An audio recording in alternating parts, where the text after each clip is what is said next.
Hey everyone, hope you're doing well. Today we are shifting gears in this class. We are moving topics from political institutions ultimately to the study now of political behavior in the second part of the semester. There's a reason that we had the midterm last week, and I'm sure that you all performed admirably on that midterm. But yeah, now we're going to really change our approach generally to the study of American politics or political science in general.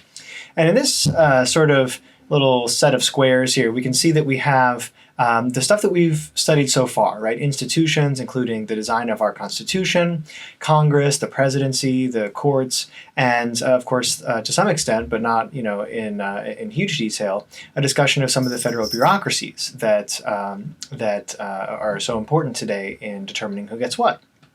And now we're changing gears and thinking about political behavior and a number of different topics that we'll see over the next several modules, including public opinion, citizen competence, media, right? Obviously a very important institution in American politics today, the process of voting. In fact, we've already talked to some extent about sort of the design of elections and how we do that. And we're also going to talk a lot about this sort of concept of partisanship and how it is that we have parties in American politics and what they mean for political outcomes. But of course, in order to think about these topics, we have to introduce additional institutions, such as these media institutions themselves, again, the electoral institutions that we've discussed over the last week, political parties themselves, right, as institutions, as these sort of formal rules and arrangements, and interest groups and citizen groups as well. You know, some of these groups that form part of civil society, as we've talked about at the beginning of class. And then finally, we're going to sort of bring all that together at the very end of class and ask some, I think, important questions about representation, equality, and political voice, especially in light of sort of the 2020 election and all of its outcomes and circumstances. So come with me, if you will, to our next segment where we're talking specifically about these topics in political behavior. But if you think about it, we've actually already been talking about political behavior a lot. And I know that many of you maybe were thinking about this on the slide, before. Like, we've actually been talking about like how members of Congress think about their constituencies and how they perform their duties in office, how presidents think about public opinion, for example, how going public influences the way they do their jobs, right? The so-called founding fathers or the authors of the Constitution. We've thought a lot about how they were political actors and they were responding to incentive structures and all sorts of different sort of cost-benefit calculations when writing these constitutional clauses. We've also thought about Supreme Court judges and how they make rulings and, their clerks, how they make some of those important decisions, and all kinds of other individuals as well. But now what we're doing in this class is really coming into a discussion of the citizen itself and how citizens interact with this set of formal institutions. And so we're going to ask what regular Americans know, feel, and think about the world of politics and why it is that they think about that. And so the topic for this week's study is kind of the all-encompassing study of public opinion, which really seeks to answer those questions. The answer to the question of what public opinion is actually has changed over time a lot. And so if we think about, for example, going all the way back to Jean-Jacques Rousseau, he wrote essentially that public opinion might be conceived of as the customs and manners of all society. This very sort of broad-based definition of public opinion as being essentially the general will of a society, right? Something that society can agree on altogether. And if you think about it, right, that's actually quite a limited definition of what we might count as public opinion. If we think about what possible things there are that the vast majority of Americans all agree upon. I mean, you'd be hard pressed to find a lot of things that most Americans will see eye to eye on, especially if we look at some of the public opinion polling about different issues today. So that's maybe one way to think about this idea of the general will of the public. But of course, since the 1700s, we've actually gone, we've actually seen many additional definitions. So, for example, we have Alexander Hamilton, whose name you might know from a prominent musical from recent years. This guy, Alexander Hamilton, who of course was a staunch Federalist and somebody who, was very interested in having a strong centralized federal government to protect against essentially mobocracy. wrote that the people are turbulent and changing, and that they seldom judge or determine right. And so here we have maybe a very pessimistic interpretation of public opinion. This idea that maybe the opinions of the public are not that valuable after all. If we think about comparing those judgments and perceptions to the opinions of, say, a more elite crowd, and you can maybe think about the kinds of discussions that we had in our constitutional convention, our mock convention, when I think one of the first questions that we had was, well, what about all these Western Surflandians that don't know anything, right? Should we care what they think about politics? Should we try to include them in the political arrangement? And so this kind of a statement from Alexander Hamilton actually is a lot more sort of pessimistic, again, about the average person's ability to sort of say anything meaningful in terms of public opinion. That's maybe another definition. But, another thing to think about, right, is that we have other visions of democracy that, even at the time of the founding, sort of were counters to that mentality. Right. So, of course, this more elitist vision of democracy, to kind of paraphrase what somebody who has this kind of elitist mindset might say, right? The rabble might upset our delicate political life and kind of the delicate institutions we've created if they were to get the ability to sort of speak and be heard. Whereas a more populist vision, or a vision that's more attached to this, the support of just the common people, would say that, no matter how uninformed they are, the people's preferences and the people's expressions are meaningful, and they're able to convey some sort of important information that politicians and people who supposedly represent the public should be paying attention to and thinking about.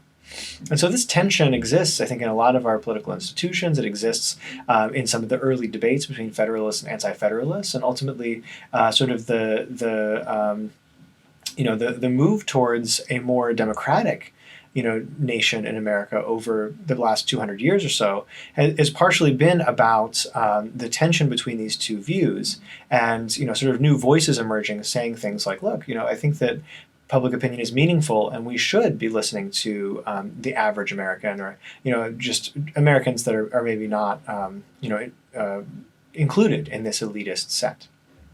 And so one of those people we might think of is a guy named George Gallup. You might know the name from a specific polling firm that exists to this day.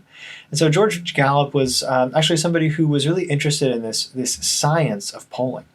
And he thought about, if we were to actually subscribe to some kind of populist vision of public opinion and actually want to know what average Americans thought about the issues of the day, we could try to measure that. And so he thought about what might those expressed preferences be. And of course, in a particularly sort of populist spirit, he asked individuals. He didn't just want to know what aggregates of communities or community leaders would say about what the average American thought. He said, why don't we actually endeavor to figure out what each individual person in America thinks about the issues?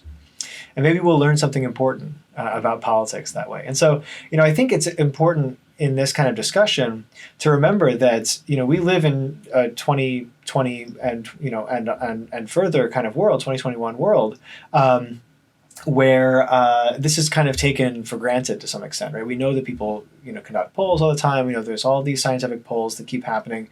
We've got websites like 538 and, The Economist doing all kinds of election forecasting. We've got all these different estimates of what the public is feeling. In the early 1900s, there really wasn't a tremendous knowledge of what most Americans thought about anything, because no one had even tried to do it. And so with this, again, sort of new theory or new sort of popular spirit of, let's get the average American included in this political process, right? Actually being more inclusive in terms of sharing power. So too came this technology of actually trying to poll people and figure out what people thought. So it's hard to wrap our minds around it a little bit more than 100 years later. But for a large portion of American history, it was simply not really thought about what the average person cared for in terms of politics, right? And if we think about this kind of populist spirit of polling and how polling came to become such an important part of the way we talk about politics and think about politics and express politics, and we also have to think about the kind of majoritarian nature of polling, which is really to say that when we think about polls and their results, when we add up all these individual responses and try to find out what the majority thinks, right? This is kind of the way that George Gallup would answer this question of what is public opinion, right? That's maybe the voice of the people. If a majority of Americans think one thing about an issue and, reject some other interpretation, then maybe that's what the people actually want, or that's what the people actually think. And so that actually is a very important kind of definition of public opinion because it rests on a number of assumptions. So, part of that is that public opinion requires us to think about who is the public, who gets included in these surveys, how do we reach them?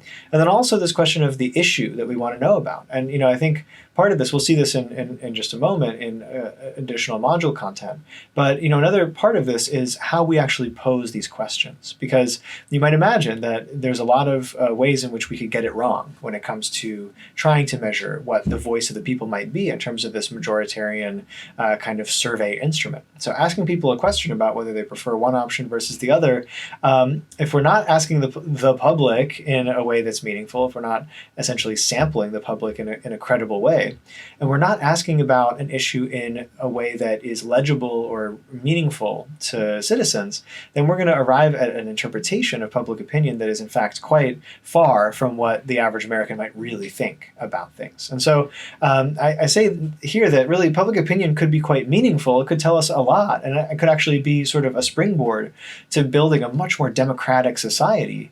Or it could be not meaningful, depending on the kind of issue that we're talking about, whether or not the public understands what's being asked of them, and the public stance as well. So there's a lot of care, I think, that needs to go into public opinion polling as a way to resolve some of those earlier definitional questions of what public opinion is. Right? If this is what we mean when we talk about public opinion, then we have to be very careful not to make incorrect claims on the basis of polling that is perhaps not scientific enough. And of course, when we think about these public opinion surveys, right, we call this public opinion, and we are interested, of course, in the opinions of the electorate, we might say. But as it turns out, that's actually a little bit of a misnomer, because the true goal of public opinion research, those of us who are interested in survey science, those of us who are trying to measure sort of the opinions and the thoughts of the American public, we're actually almost never interested in measuring opinions per se. What we want to know about is political attitudes. And it turns out that attitudes are not, in fact, opinions. So what are attitudes then? Well, essentially, attitudes are deeply felt, stable sorts of perceptions about the world of politics around us. And so attitudes are sort of inherent, they're deeply held, and they're things that, again, don't vary too much over time. But when we ask the average American to pick up a pen or pencil or to go online and put in some answers on a bubble survey, and we express those attitudes, a whole lot of essentially psychology happens. And so, of course, our brains engage in cognition, which means that we sort of analyze the task in front of us, and our brain processes the information in order to help us arrive at a decision. This is an incredibly complicated process, so much so that the field of decision science and the field of cognition and psychology is so voluminous that we wouldn't be able to cover this if we had 100 meetings of Poly 100. It's just an enormous set of questions. And so to boil this down to the most basic kind of statement, what we can say here is that when people are reporting their attitudes, when they're expressing those deeply felt attitudes that reside somewhere in here, when that sort of process leads them to go from here all the way out to their hand, all the way to the pen or pencil at the end of their hand, and then eventually to some kind of response on a survey, there could be some distortion, essentially.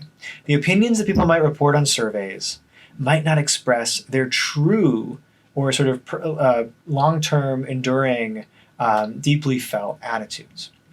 Now, why might that not be? How is it possible that people might not be giving us their true attitudes? Well, at the end of the day, what this boils down to are essentially a number of different issues that require us to delve into the worlds of psychology, of sociology, and ultimately of this decision science question, this political science question, right, of how we actually conduct meaningful public opinion polls. And so follow me on to the next video, and I'm going to give you a little bit of a story about an opinion poll that is very famous in American politics, perhaps not for very good reasons. So follow me to the next video, and we'll talk a little bit about this next step of helping to distinguish between public attitudes and public opinions.